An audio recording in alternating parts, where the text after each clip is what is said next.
আসসালামু আলাইকুম। আশা করি সবাই ভালো আছেন আর আমিও ভালো আছি। আজকে রান্না করব লাউ চিংড়ি। আর এটা আমার খুব প্রিয় খাবার, লাউ চিংড়ি। বিশেষ করে লাউ চিংড়ি না, লাউ চিংড়িটা অ্যালার্জির লেগে মাঝে মধ্যে খাই না, তো লাউটা আমার অনেক পছন্দ। আর আমাদের প্রিয় নবী হযরত মুহাম্মদ সাল্লাল্লাহু আলাইহি সাল্লামের খুব পছন্দ ছিল সবজিটা। কীভাবে রান্না করে সাথে থাকেন। আমি এদিকটা লাউ কেটে নিয়ে নিয়েছি রান্না করার জন্য। আর আমার ছোটো ছেলে বলতেছে খাবে না, উনি চিকেন পোলাও খাবে। এটা রান্না করার জন্য চিকেন পোলাও রান্না করতে হবে। আর এটা আমার জন্য রান্না করতেছি, আমি খাই, বাচ্চা আব্বু খায়, বড়ো ছেলে খাইবে, ছোটো দুটা খাইবে না। এই যে একটু আদা রসুন বাটা দিয়ে দিলাম।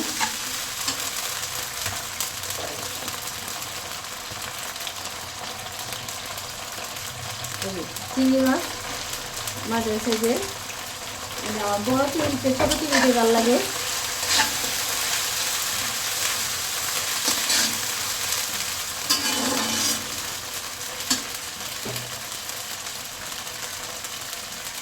যেহেতু লাউটা সাদা করে রান্না করবো, একটু কাঁচামরিচের জালটা দিয়ে দিব।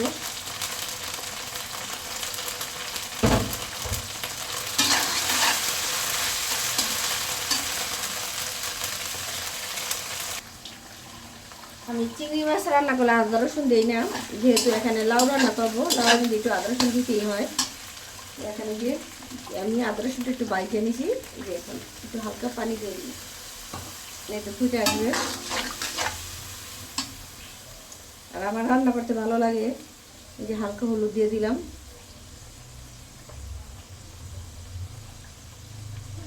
একটু জিরের গুঁড়ো দিয়ে দিলাম, কাঁচা জিরের গুঁড়ো, বাদাটা না। আর অল্প একটু ধনিয়ার গুঁড়ো দিয়ে দিলাম। যেহেতু আমি কাঁচামরিচের জাল দিয়ে লাউটা রান্না করবো, শুকনো মরিচটা দিব না।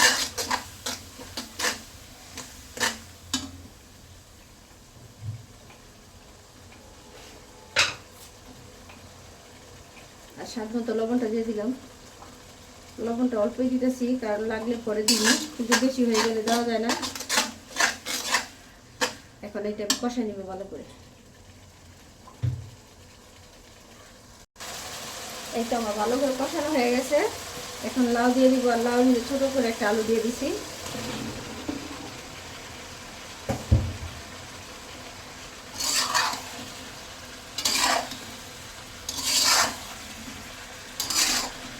আর লাউ বেশি পানি দিতে হয় না, এমনি পানি উঠে যায়।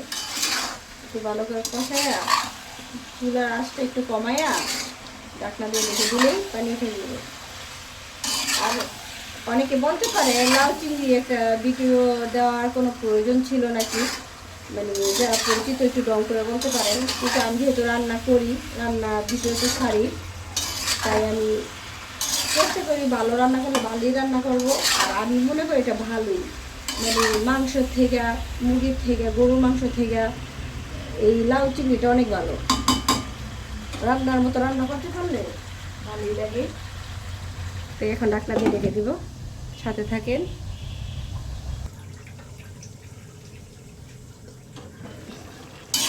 এই তো একদম কচি লাউ কষা নিয়ে যে সিদ্ধ হয়ে গেছে, খুব সুন্দর সিদ্ধ হয়ে গেছে। আর এদিকে আমি বসাই দিয়েছি যে বুটবুড়ি বা কেউ লুগা বলতে পারেন, আলু দিয়ে অল্প একটু বুটবুড়ি আমার জন্য বাকি।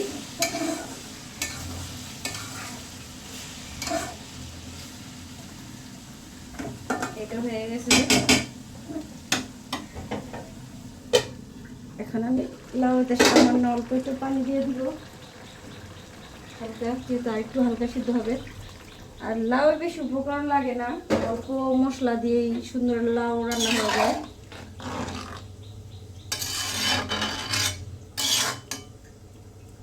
আমার লাউ রান্নাটা একদম লাস্ট রান্না শেষ পর্যায়ে।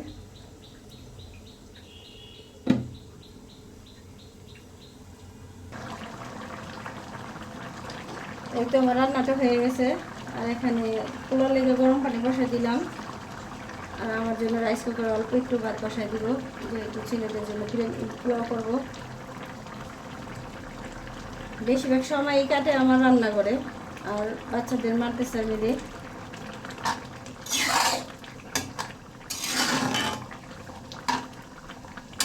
কিছু করার নাই, কোনো মেয়ে নাই যেতে হেল্প করবো, খালায় যতটুকু করে। আর যেহেতু আমার ছেলেরা কেউ বাসায় থাকে না, শুক্রবার বাসায় থাকে, আর যতটুকু পারে শুক্রবার হেল্প করে।